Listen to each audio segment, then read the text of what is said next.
Hello everyone, welcome to Envirotrix. मैं हूं doctor Savita कलशन और आज के इस लेक्चर में हम बात करने वाले हैं पार्ट 64 ऑफ PYQ सीरीज। तो चलिए देखते हैं question number 61। What will be the BOD5 for the waste water sample 20 ml of sample is diluted to a 300 ml in BOD bottle to determine the dissolve oxygen. Initial DO हमें दे रखा है और 5 day letter DO जो है वो भी हमें दे रखा है। तो हमें जो है इसका आंसर बताना है कि कैसे जो है तो बेसिकली क्या होता है फॉर्मूला BOD5 का, DO initial minus final into में volume of sample divided by volume of bottle अब इनिशियल DO कितना है? इनिशियल DO कितना है आपका? इनिशियल DO 10 है, ठीक है। 10 माइनस आपका फाइनल DO कितना है? 10 माइनस 5 दैट इज 5, ठीक है। 10 minus 5 is equals to 5 into में 300 डिवाइडेड बाय, ठीक है, 300 divided by volume of sample कितना दे रखा है? 21, ठीक है। 5 इंटू 300, तो ये वैल्यू जब हम सॉल्व करेंगे, इस वैल्यू को जब हम सॉल्व करेंगे तो हमारा आंसर आएगा 71.4 mg पर लीटर। तो करेक्ट आंसर क्या होगा? ऑप्शन नंबर सी जो है आपका करेक्ट आंसर होगा। क्लियर है? ऑप्शन नंबर सी जो है वो आपका करेक्ट आंसर होगा।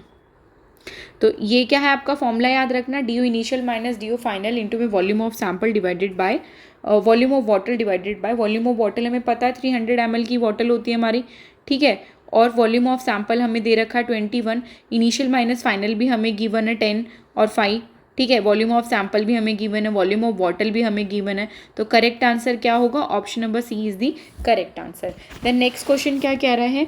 Cool pavement are generally composed of light colour material with the high permeability. जो कूल पेमेंट होते हैं दे आर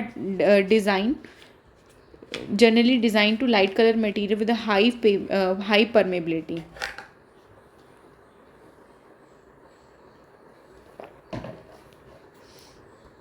तो ये जो स्टेटमेंट आपकी ठीक है, ठीक है। कूल पेमेंट जो होते हैं वो लाइट कलर के होते हैं ताकि ज़्यादा से ज़्यादा रिफ्लेक्ट बैक कर सकें लाइट को।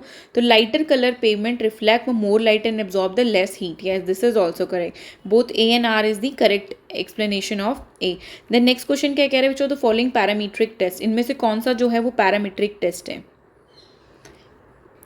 तो पैरामीट्रिक टेस्ट आर स्टैटिस्टिकल। क्या होते हैं parametric test? These are the statistical test that make assumption about the distribution of population, ठीक है। इसमें हम क्या करते हैं, इसकी हेल्प से हम एज्यूम करते हैं क्या? डिस्ट्रीब्यूशन ऑफ पॉपुलेशन को, ठीक है। डिस्ट्रीब्यूशन ऑफ पॉपुलेशन को एज्यूम करते हैं। तो उसमें आपका आता है एक पेयर टी टेस्ट, ठीक है, F test, chi square test, ठीक है, chi square test, F test, T test और MC नेमर टेस्ट और विल्सन टेस्ट, ठीक है। तो पैरामीट्रिक में क्या, पैरामीट्रिक में आपके क्या क्या आते हैं? एक पेयर्ड टी टेस्ट आता है, ठीक है, और याद रखना हमेशा, और एफ टेस्ट आता है, ठीक है। ये दोनों क्या है आपके? पैरामीट्रिक है, ठीक है। पेयर टी टेस्ट और एफ टेस्ट, और विल्सन है, काई स्क्वायर है और विल्सन साइंड रैंक टेस्ट है। ये सब क्या है आपके? ये सब क्या है? विल्सन है, काई स्क्वायर है और MC नेमर जो है ये आपके क्या हैं? नॉन पैरामीट्रिक टेस्ट हैं, ठीक है। They are non parametric test. तो करेक्ट आंसर क्या होगा? पेयर टी टेस्ट और F test. Option number B और D is the correct answer. B और डी, ऑप्शन नंबर बी और D is the correct answer. Then next question क्या कह रहा है? The temperature of large water body is very more slowly than that of land of comparable size. The temperature of large water body is very more slowly than that land of the comparable size. The temperature of large water body very more. This is because water has a high specific heat. क्यों होता है? क्योंकि water की क्या होती है? High specific heat होती है, ठीक है। Due to high water specific heat, water large water body is very more slowly than the land of comparable size. Clear है? तो करेक्ट आंसर जो है वो क्या है? Option number A is the correct answer. Then next question क्या कह रहा है? The individual plant population have following group characteristics. Individual plant population have following group characteristics. कौन कौन से ग्रुप करेक्टरिस्टिक्स होते हैं इंडिविजुअल प्लांट पॉपुलेशन है? Following group characteristic that is the density, ठीक है, डेंसिटी, डेंसिटी के साथ एज, एज के साथ क्या होगा आपका, एज और नैटेलिटी, डोमिनेंस, डोमिनेंस जो है बेसिकली क्या है आपका, वो हायरार्किकल ग्रुप है तो रेशो भी होगा। तो करेक्ट आंसर क्या है, A B C D, A B C D, option number A is the correct answer. The individual plant population have following group characteristic, तो डेंसिटी भी होगा, एज भी होगा। डेंसिटी क्या बताता है, number of individual of species per unit area, कितने number of individual हैं पर्टिकुलर किसी एरिया पे, ठीक है, वो बता रहा है। एज क्या बता रहा है, distribution of individual of different age group, तो डिफरेंट एज ग्रुप्स को बता रहा है डिस्ट्रीब्यूशन ऑफ इंडिविजुअल, ठीक है। रेशो क्या बता रहा है, ratio of male and female बता रहा है, कितने नंबर ऑफ मेल्स हैं कितने नंबर ऑफ फीमेल्स हैं, ठीक है। नैटेलिटी क्या बता रहा है, number of new individual born, कितने जो हैं वो नए ऑर्गेनिज्म जो है वो पैदा हुए हैं, ठीक है, बॉर्न हुए हैं, तो वो नैटेलिटी है। तो individual of plant population have given, तो डिफरेंट डिफरेंट डेंसिटी भी होगा, एज भी होगा, डिफरेंट रेशो भी देखने को मिलेगा और नैटेलिटी भी देखने को मिलेगा। बट डोमिनेंस जो है वो हायरार्की ऑफ इंडिविजुअल है विद इन दी पॉपुलेशन, ठीक है। तो this is not the characteristics of plant population. Next question क्या कह रहा है, the national ambient air quality standard typically include the following component. National ambient air quality standard, NAAQ जो है वो क्या indicate, this is the indicator जिसमें chemical class और average time, pollutant form and level जो है वो मेजर किया जाता है, ठीक है। तो in this is the national ambient air quality standard, NAAQ, ठीक है। They are the indicator of chemical class, average time, pollutant, जिसमें एवरेज टाइम जो है हम देखते हैं 24 आवर्स का, और एनुअल, ठीक है, एनुअल देखते हैं, उनका केमिकली कंपोजिशन और क्लासेस देखते हैं कहाँ से जो है वो रिलीज आउट हो रहा है, पोल्यूटेंट फॉर्म एंड लेवल जो है हम देखते हैं, क्लियर है। तो ऑप्शन नंबर, तो indicator, average time, pollutant form और लेवल, सारी चीज़ें जो है वो किस में चेक करते हैं, नेशनल एम्बिएंट एयर क्वालिटी जो है वो इंडिकेट करता है, क्लियर है। द नेक्स्ट क्वेश्चन क्या कह रहा है, प्रेरक दौर सम्मान is the annual award given under the following scheme, government of India, किस गवर्नमेंट स्कीम के तहत जो है ये प्रेरक दौर सम्मान जो है वो दिया जाता है। तो ऑप्शन नंबर, स्वच्छ भारत अभियान के तहत जो है ये प्रेरक दौर सम्मान is award given to cities and town of India for their effort in improving the sanitation and cleanliness. तो सैनिटेशन एंड क्लीनिनेशन के रिगार्डिंग अकॉर्डिंग रिलेटेड टू स्वच्छ भारत अभियान जो है ये प्रेरक दौर सम्मान जो है वो दिया जाता है, ठीक है। स्वच्छ भारत मिशन जो है वो कब लॉन्च किया गया था, आप कमेंट बॉक्स में कमेंट करके बताएंगे स्वच्छ भारत अभियान जो है वो कब लॉन्च किया गया था इंडिया में। द नेक्स्ट क्वेश्चन क्या कह रहा है, to find out the degree of linear relationship between age and height of tree parameter is estimated is, ठीक है। To find out the degree of linear relationship, तो लीनियर रिलेशनशिप को find out करने के लिए हम क्या यूज़ करते हैं, कोरिलेशन और कोएफिशिएंट, ठीक है। Correlation and coefficient is measure the strength and direction of linear relationship between two variable, दो वेरिएबल के बीच में लीनियर रिलेशनशिप फाइंड आउट करने के लिए, स्ट्रेंथ चेकआउट करने के लिए हम क्या यूज़ करते हैं, कोरिलेशन एंड कोएफिशिएंट, याद रहेगा, ठीक है। लीनियर रिलेशनशिप को स्टडी करने के लिए हम क्या यूज़ करते हैं, कोरिलेशन और कोएफिशिएंट को स्टडी करने के लिए, या दो नंबर्स के बीच में स्ट्रेंथ और direction of linear relationship check करने के लिए हम क्या यूज़ करते हैं, स्टैंडर्ड कोएफिशिएंट और कोरिलेशन और कोएफिशिएंट का यूज़ करते हैं। और जो आपके अदर ऑप्शन है जैसे स्टैंडर्ड एरर है, मीडियन है और स्टैंडर्ड डेविएशन है, ये क्या करता है, these all are measure the variability, ठीक है, they all are measure the variability. तो ये क्या है, आपके रिलेशनशिप नहीं बताता है दो इंडिविजुअल्स के बीच में, ये सिर्फ क्या बताता है, कितने वेरिएबल हैं, कितनी वेरिएबिलिटी है दो इंडिविजुअल्स के बीच में, ठीक है। लीनियर रिलेशनशिप के लिए कोएफिशिएंट और कोरिलेशन चेक करेंगे, और बाकी स्टैंडर्ड एरर, मीडियन और स्टैंडर्ड डेविएशन और वेरिएबिलिटी चेक करने के लिए यूज़ करते हैं, क्लियर। देन नेक्स्ट क्वेश्चन क्या कह रहा है, which of the following is correct for AAS के लिए कौन सा जो है इनमें से correct, it can analyse the single element के लिए हम फ्लेम फोटोमीटर का यूज़ करते हैं, low linear dynamic range, it can analyse the mercury in vapour phase, analyse the single element at a time. अच्छा हाँ, single element at a time जो है हम इसमें ऑब्जर्व करते हैं, ठीक है। एक बार में अगर हम एक कैडमियम ले रहे हैं तो कैडमियम ही का ही कंसनट्रेशन हमें पता चलेगा, ठीक है। It has a low linear dynamic range, तो it has a low linear dynamic range, this is incorrect, ठीक है। और ऑप्शन नंबर सी देखेंगे, it can analyse the mercury in vapour phase, yes this is also correct. Mercury को vapour phase में जो है ये डिटेक्ट करता है, एनालाइज करता है। It can analyse the arsenic in hydrate form, this is also correct. Hydrate form में जो है इसको एनालाइज करता है। It work on the principle of Beer Lambert's law,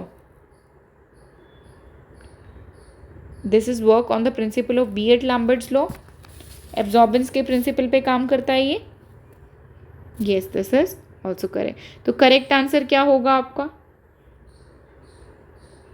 correct answer क्या होगा? A B C D is the correct answer. तो option number C is the correct answer. A B C D E all the above are correct answer. कि AAS can analyse a single element at a time, linear dynamic range होता है, analyse the mercury in vapour phase, and it can analyse the arsenic in hydrate form and work on the principle of Beer Lambert's law. Clear है? The next question क्या कह रहा है? Which of the following is a nominal variable. Nominal variable कौन सा है इनमें से? विच of the following is the nominal variable. तो नॉमिनल वेरिएबल जो है वो ब्लड ग्रुप टाइप्स को बताता है, ठीक है, ब्लड ग्रुप टाइप्स को बताता है। नॉमिनल बैरियर जो है वो आपके क्या डिफाइन करता है? ब्लड ग्रुप टाइप को।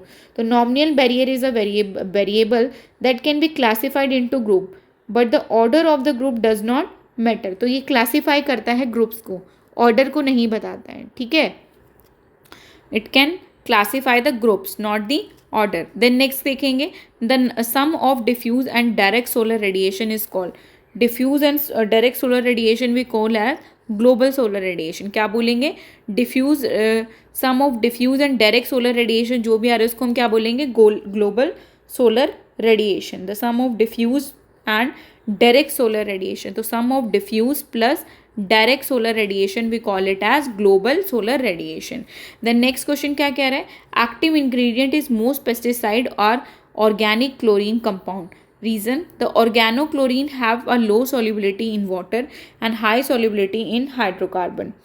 Yes, this is also correct. So active ingredient is most pesticide are organic compound because organic chlorine have low solubility in water and high solubility in hydrocarbon like environment and relatively high toxicity to insect and low toxicity to human. तो A and R is the true and R is the correct explanation of A. The next question क्या कह रहा है? Key to nitrogen cycle in nitrogen fixing bacteria which has stability to fix nitrogen or combine gas N2 and hydrogen to form ammonia. तो क्या होता है इसमें basically? तो नाइट्रोजन साइकिल में क्या होता है? नाइट्रोजन फिक्सिंग बैक्टीरिया जो है वो नाइट्रोजन को फिक्स कर देते हैं, ठीक है, देन उसको कन्वर्ट कर देते हैं किसमें? अमोनिया की फॉर्म में। Yes this is correct. Then nitrogen cycle include the fixation of molecular nitrogen to ammonia to nitrite, nitrite to nitrate, तो nitrite to nitrate only, it does not include the denitrification process. Yes this include the denitrification process, doesn't लिखा है ना, तो ये आपका क्या होगा? Incorrect होगा स्टेटमेंट। तो करेक्ट आंसर क्या होगा? Option number C is the correct answer. Then next question क्या कह रहा है? Question number 74। क्वेश्चन नंबर 74 में जो है हमें मैच द फॉलोइंग करना है।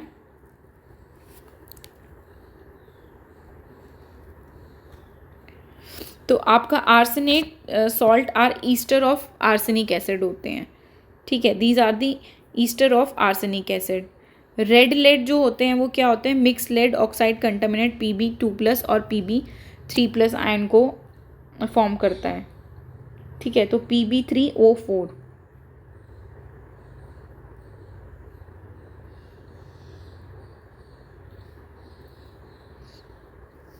Just wait a minute. तो इस क्वेश्चन का जो करेक्ट आंसर होगा वो होगा option number B. Then next question क्या कह रहा है? The deep open benthos community, deep open benthos community extend the boundary of continental shelf to the deepest ocean, ठीक है, यस दिस इज करेक्ट, ठीक है, extend the boundary of continental shelf in the deepest ocean. Then next often the entirely heterotrophic living on a mud surface and bacteria. तो ये क्या है आपके benthos बिल्कुल बीनीथ द सरफेस प्रेजेंट होते हैं, तो वहाँ पे heterotrophic living bacterias mud surface bacterias हमें देखने को मिलते हैं।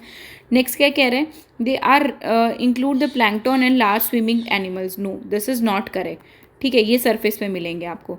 They are rich in biodiversity through the strange occupied permanent cold and dark body. अगर बीनीथ द ओशियन है तो क्या होगा, वहाँ पे डार्क वाटर जो है वहाँ पे प्रेजेंट होगा। तो this is also correct. All nutrient rich supporting the growth of organism. No, यहाँ पे न्यूट्रिएंट जो है वो लिमिटेड प्रेजेंट होते हैं। तो करेक्ट आंसर क्या होगा आपका, option number C is the correct answer. Then BOD test is commonly use to. BOD test किसके लिए करते हैं, BOD test is common test use to measure the amount of dissolve oxygen, that measure the amount of dissolve oxygen. ठीक है, तो आपका क्या होगा इसमें, ऑप्शंस कौन कौन से करेक्ट होंगे।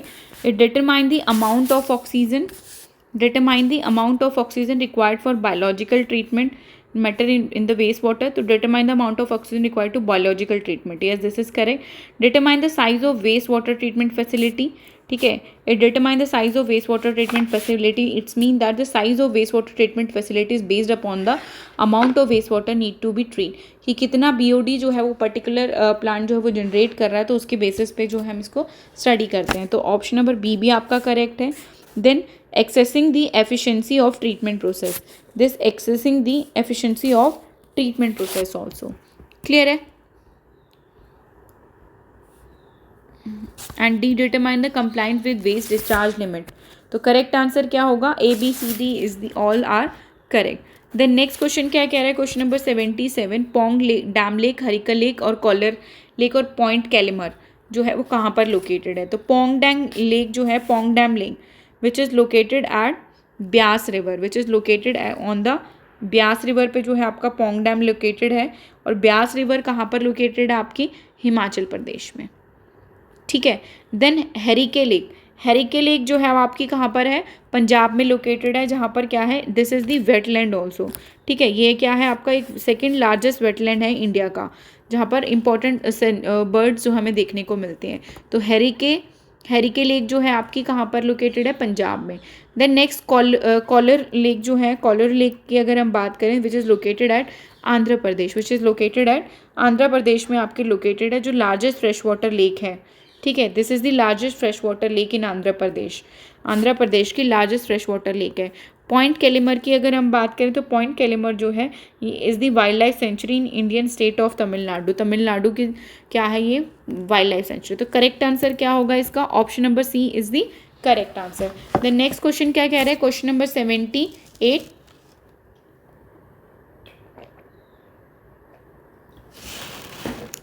Standard deviation, standard error, regression analysis और Bonferroni method 4 which is related to what.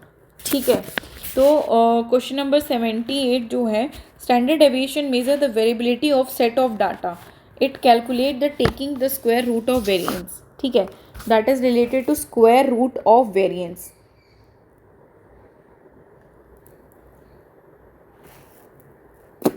तो ए का क्या होगा आपका, ए का क्या होगा, सेकंड। ठीक है, स्टैंडर्ड एरर का क्या होगा आपका, स्टैंडर्ड एरर का होगा the construct the 95% of confidence level.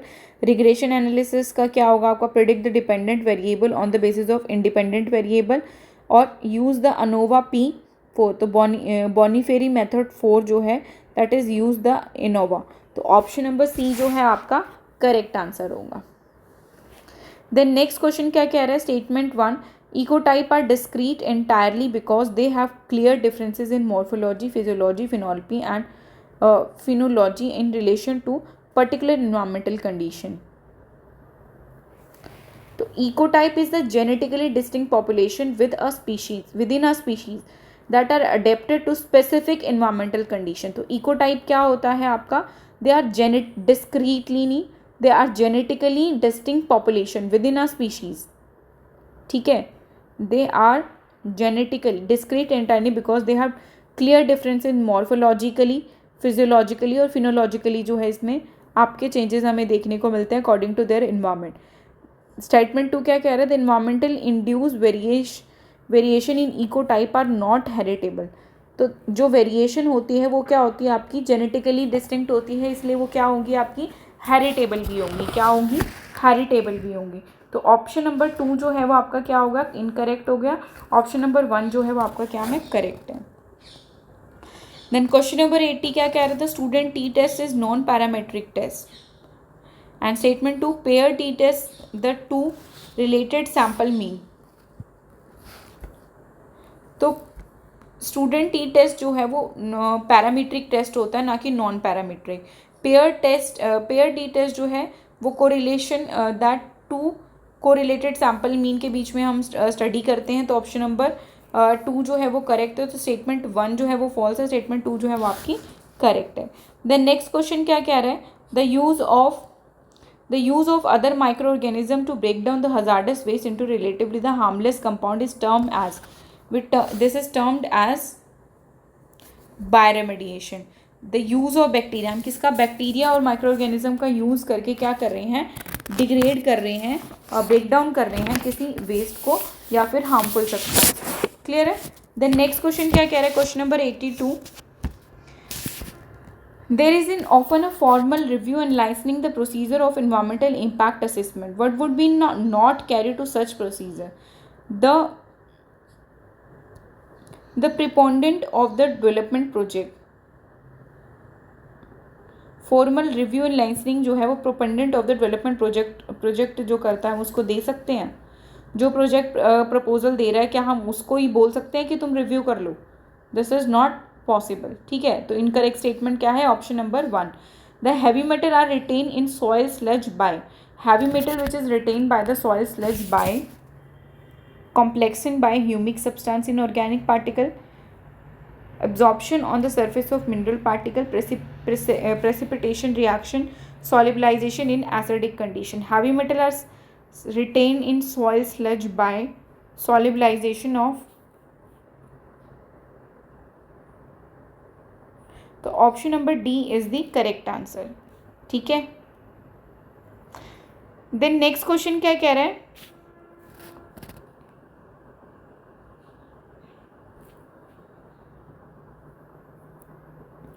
EIA is usually required for the development project. Limited impact is expected in the environment. EIA is usually required for the development project जैसे कि dam, mining project, highway, irrigation, power plant, industry, airport, इन सब के लिए क्या requirement होता है? हमें EIA का रिक्वायरमेंट होता है। तो limited impact are expected in the environment, तो क्या एक्सपेक्ट करता है? They are potential for transboundary impact. The many people likely to affect by the project, or no cumulative impact are expected, and there are protected areas in project are influenced. तो क्या होगा basically आपका? तो EIA जो है वो क्या करता है? These are the potential for transboundary impact. Transboundary impact को चेक करता है। ठीक है, साथ ही साथ आपका क्या करता है? साथ में आपका many people are likely to affected by project, कितने नंबर ऑफ पीपल जो है इस प्रोजेक्ट अगर हमने लगाया तो अफेक्टेड होंगे, ये भी स्टडी करता है। और they are protected area in project are influence, तो इसके अंडर कोई प्रोटेक्टेड एरिया जो है वो नहीं आ रहा प्रोजेक्ट के, ये भी जो है वो चेकआउट करता है। तो ऑप्शन नंबर बी जो है वो आपका करेक्ट आंसर है। Then monoclimax theory, polyclimax theory और क्लाइमेक्स पैटर्न थ्योरी और climax theory which is related to what, किसने प्रपोज किया था? तो मोनोक्लाइमेक्स थ्योरी की अगर हम बात करें तो monoclimax theory which is given by Clement. ठीक है, और पॉलीक्लाइमेक्स थ्योरी की अगर हम बात करें तो polyclimax theory which is given by, which is propose by Whittaker. ठीक है, climax pattern which is given by, climax pattern किसने दिया था? टैंसले ने। और साइक्लिक क्लाइमेक्स थ्योरी जो है वो this is given bye A.S. What. ठीक है, तो मोनोक्लाइमेक्स क्लेमेंट ने, पॉलीक्लाइमेक्स विटकर ने, और climax pattern theory which is given by Tansley, और cyclic climax theory which is given by Watt. ठीक है, so correct answer is option number B. Then LED, one of the sustainable habitat raising the system is referred to leadership in energy and environment design. Leadership in energy and environment design. So option number C is the correct answer. This is the green building certification program. LEED जो है वो क्या होता है? This is the green building certification program. Then question number 85 क्या कह रहे हैं? एंडीसोल, जेलीसोल, हिस्टोसोल और vertisol which is related to what. ठीक है, तो जो भी हम वो कराएंगे मैराथन जो कराएंगे उसमें मैंने ये कवर कर रखा है आपका टाइप ऑफ सॉइल जो है मैंने अच्छे से. तो इसका जो करेक्ट आंसर है वो क्या होगा? ऑप्शन नंबर बी जो है 87 का वो करेक्ट होगा कि andy soil which is form from the volcanic ash से बनती है एंडी सॉइल. ठीक है, तो ए का क्या होगा? ए का होगा 3, the form from the volcanic ejecta. ठीक है, then jelly soil form in a cold climate. Jelly soil जो है वो कहाँ कैसे बनती है? कोल्ड क्लाइमेट में बनती हैं. वो पर्मा फॉरेस्ट. ठीक है, कोल्ड क्लाइमेट मतलब पर्मा फॉरेस्ट. देन हिस्टोसॉइल जो है, histosoil which is form in the organic matter. Histosoil which is related to organic matter. तो डी. और verti soil, high swelling clay and deep cracks. ठीक है, high clay soil जो होती है वो होती है आपकी वर्टी सॉइल. क्लियर है? देन क्वेश्चन नंबर 88 क्या कह रहा है? Question number 88, which of the following is not incorrect statement. इनमें से कौन सा जो वो इनकरेक्ट स्टेटमेंट नहीं है? तो humus represent the organic matter dark in colour. Acid soil is कैसे in humus form in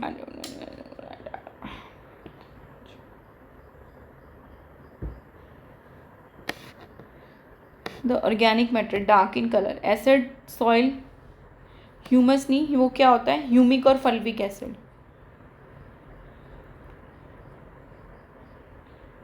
fulvic acid की वजह से सॉइल जो हमारी डार्क कलर की दिखती है. Acid soil are devoted to basic cation. Acid soil are low in pH.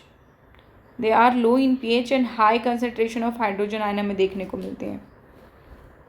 High concentration of hydrogen anionic concentration देखने को मिलती हैं. तो करेक्ट आंसर क्या है इसका? ऑप्शन नंबर डी जो है वो करेक्ट आंसर है. Humic and fulvic acid in humus form the hydrophobic colloid whereas clay colloid are hydrophilic in nature. Then question number 89 क्या कह रहा है? Which of the following is not included during the environmental impact assessment. So the option number D, all the data collection, analysis and develop plan summarized together in a well structured and concise document is the incorrect answer. All data collection, analysis and developed plan summarized together in well structured and concise document. तो जितना भी data collection, analysis, develop, plan summarize होता है वो एक ही document में summarise होता है. तो this is not correct.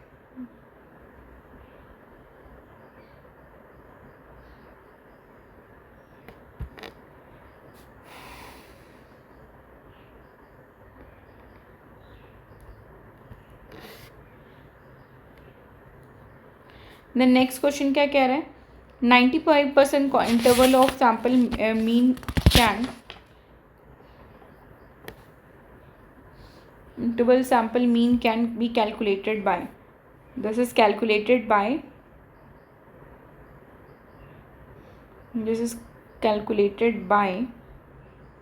the sample mean plus minus 1.96 standard deviation. Sample mean plus minus 1.96 standard deviation. तो 95% of confidence level of sample which is calculated by plus minus 1.96 standard deviation. Clear है? Then next question क्या कह रहा है? तो B और D, sample mean plus minus 1.96 standard deviation और sample size. तो करेक्ट आंसर क्या होगा इसका? ऑप्शन नंबर बी जो है इसका करेक्ट आंसर होगा. द नेक्स्ट क्वेश्चन जो है दैट इज दी